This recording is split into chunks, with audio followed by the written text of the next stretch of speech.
This is a Tracking the Tropics update with the certified most accurate weather team at First Coast News.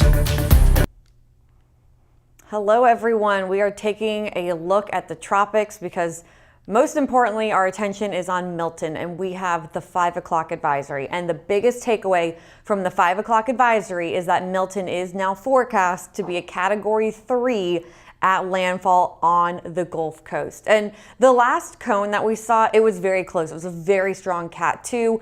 It's not surprising that it's been bumped up to a Category 3. The environmental conditions are there. Those waters are very warm as it heads towards the waters that it will cross over as it heads towards the Gulf Coast of Florida. So what you're looking at your screen now is that new 5 o'clock advisory. Milton is still a tropical storm right now. It has sustained winds of 40 miles an hour, but it's expected to continue to strengthen and quickly. So you can see here on your map by 2 a.m. on Monday morning. So Sunday night into Monday morning, it will likely already be a Category 1 hurricane. And from there, it will quickly move into a Category 2 status, likely within 24 hours. And then from there, a major Category 3 hurricane by landfall. Now the cone is very wide. You can see that the center of the cone is over the Tampa Bay area. That would be horrible wherever it makes landfall. It's going to be a terrible situation with wind and with storm surge and heavy rain. So if we get a Cat 3 landfall in the Tampa Bay area, the surge there is going to be awful. But you can see the cone and how far it extends. So where you see the cone, that's where the center of the storm could go. So that means anywhere there along the Gulf Coast that's within that cone, they could get the landfall of Milton. That does include Perry again. It also includes all the way down towards Fort Myers and Naples and the Everglades.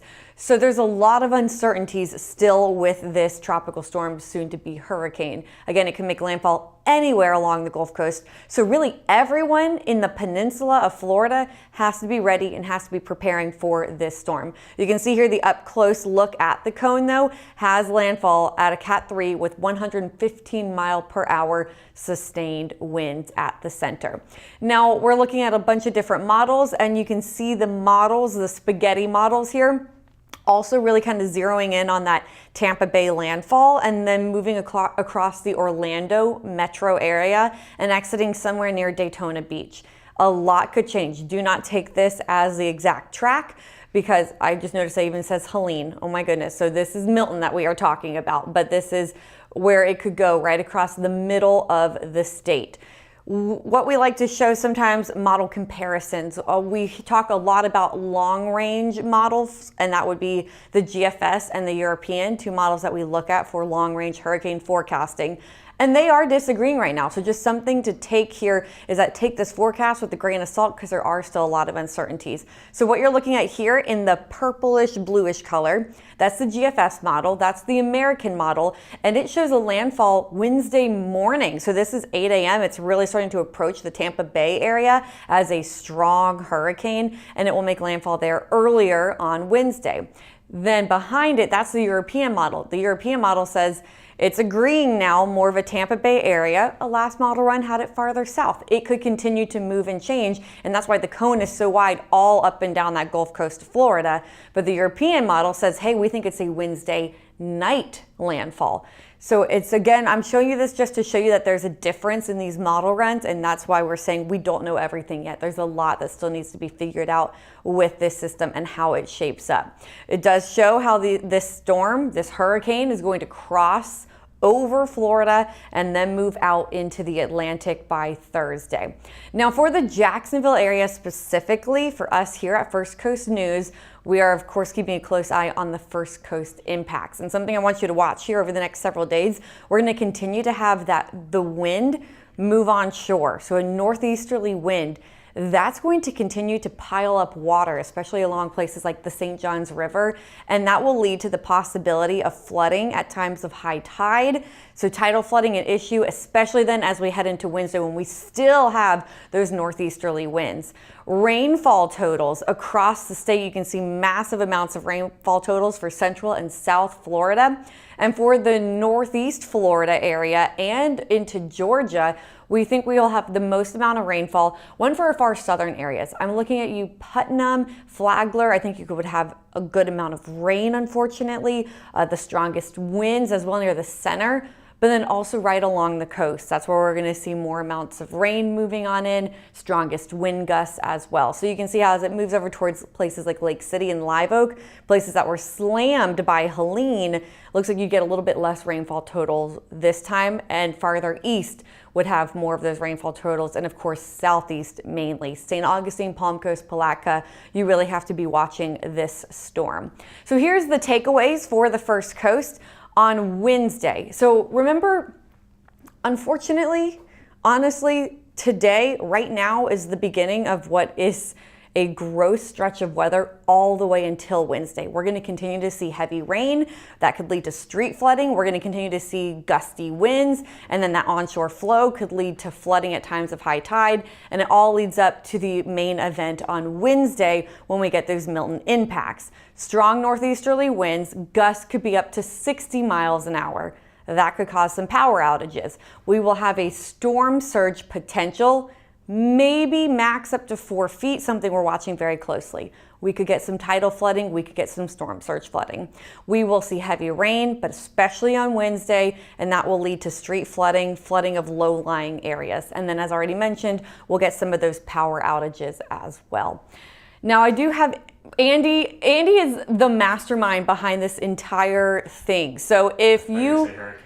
No, my goodness, no. You want to come and put your head on screen too? Oh, yeah, so he came up with this idea where we can have this interaction. Get on in here. Come on, show your face. Hello. There you go. I need to make the box bigger next So he's watching for your comments too. So if you like what we're doing here where we can talk to you and give you these advisory updates, please let him know because he's watching your comments right now. Is there anything in the comments like questions or anything? Someone said, is there a potential for a Cat 4? There, with the Gulf of Mexico, there actually is always a potential for a stronger storm. And so what we like to say is prepare for a storm that's a category above what the forecast says. Never say never. Right now, we only see the potential for Cat 3. That could change. It really depends on if the wind shear continues to back off. The waters are very warm. So never say never. It's best to prepare for the category higher. So as of right now, especially anyone who lives along the Gulf Coast of Florida should be preparing for a Cat 4 just in case. Anything else? Yeah, I'm trying to make my way through here.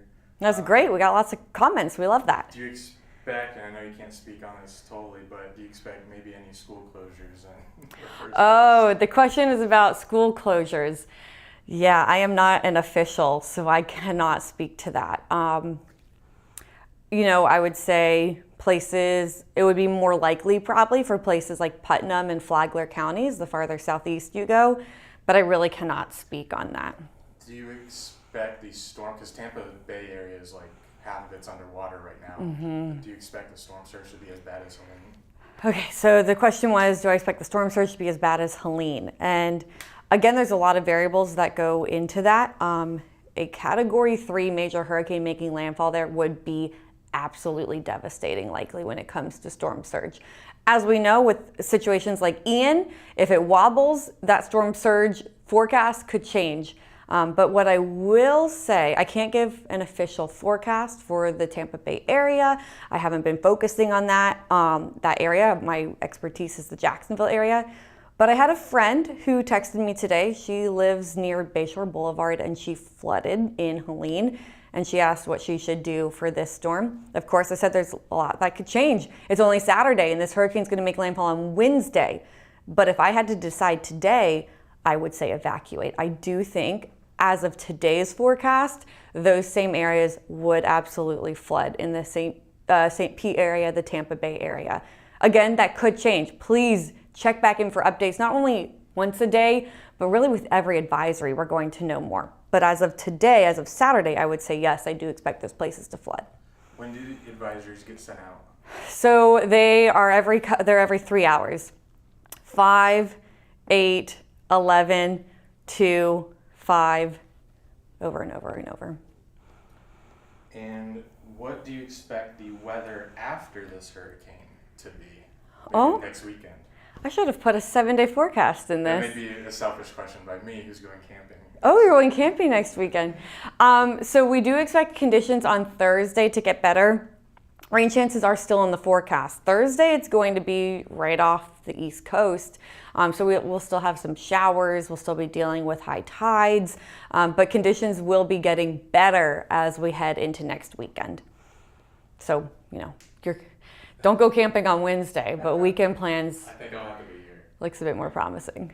All right, is that all? I do have to get ready for the 6 o'clock newscast. So if you're watching in our coverage area in the Jacksonville market, please tune in at 6 o'clock. I'll have much more on that side of things. Of course, looking at the Jags game. Weather's not looking great for that either. Again, today is just the beginning of a gross bad stretch of weather all the way through Wednesday. We will be back with updates, of course, on this tropical storm, soon to be hurricane. Stay safe out there and stay informed. We'll keep you updated.